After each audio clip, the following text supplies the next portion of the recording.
Hello, I'm back with more things you guys probably don't care about. This is my great-great-grandma Arvella. Hi, I'm back with more things most of you don't care about because it's my ancestry and not yours. This is my great-great-grandma Arvella. And here are some things she left behind. Let's investigate. A little backstory for people who didn't see my video about her old train case. She was born in 1895, she passed away in 1968, and she is a fashion icon who loved having her photo taken. Aside from that, though, she was the 7th born of 11 children. She had 3 daughters of her own, and she was a very troubled woman, actually. Anyway, let's look at some old photos of her. Look how pretty she is. Icon. Ooh. There's another photo of her. Let's look at her old things. Look at a little deer. What's that say? Hang if you want it to. I just have it sitting on a shelf. These perfume bottles might have actually belonged to her daughter Elaine. It's kind of hard to tell. They both passed around the same time, and all their belongings, well, most of their belongings went to my great-grandma. So, but we're pretty sure these are Arvella's. Within reason, you know. Little perfumes. They're kind of hard to push because they're rusty and jankety, but it builds character. This. She's so pretty. Left in.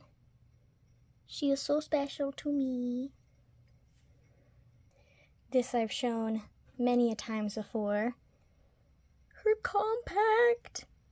When I say I went feral when my mom pulled this out of an old box in the grandma's basement, ugh. She must have used it a lot because the little latch here that's supposed to keep it shut has been broken off. It's kind of manky looking. But you know what? It's got rubbed all over her face, so it's gonna be a little greasy looking. Little locket. I want to see if I can get tiny pictures made of, well, she had 3 daughters, she had 3 daughters, but one of them barely survived birth and passed away shortly thereafter, so she only had 2 that made it to adulthood, and I want to see if I can get tiny pictures of them to put in here.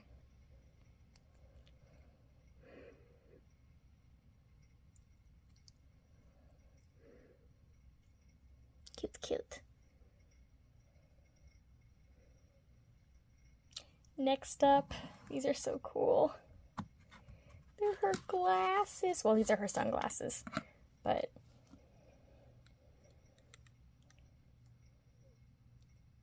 from about the 60s. And they're prescription sunglasses. These are her regular glasses. We have a photo of her wearing these.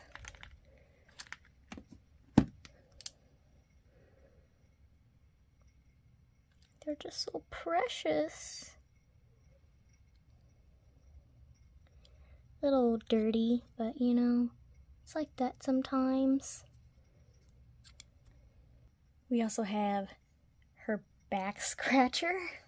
It's bedazzled, as all Arvella's things should be. So if I can focus. It's Natch to scratch. How cute is that? This next one wasn't hers, it was her husband's. Well, one of her husband's. Many ashtrays.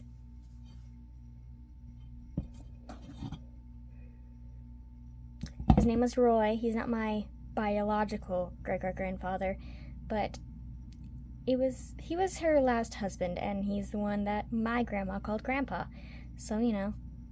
Another thing we have is, that. The story behind this is, my mom found it in Grandma's basement and brought it home and was like, look what I found. It's so cool. And I'm like, Mom, that looks kind of like a morning portrait. And so we called Grandma and we're like, so who did this belong to? And she's like, oh, it was Arvella's, as far as I can remember. And we're like, did she lose a kid? Because at that point we didn't know about the third daughter. And she was like, oh yeah, you know, and yada yada. She passed away this time. She was never given a name. We only know about her because we had like church records. So that's kind of spooky. But she has real hair. That's real clothes. Dude. It's not like a photo of the kid or anything. It's sort of like an art project people did back in the day to sort of commemorate children that passed away, because the child was a newborn when she was lost. So she definitely wouldn't have had a full head of hair, but we believe it was made in like commemoration of this baby that we call Grace. So yeah,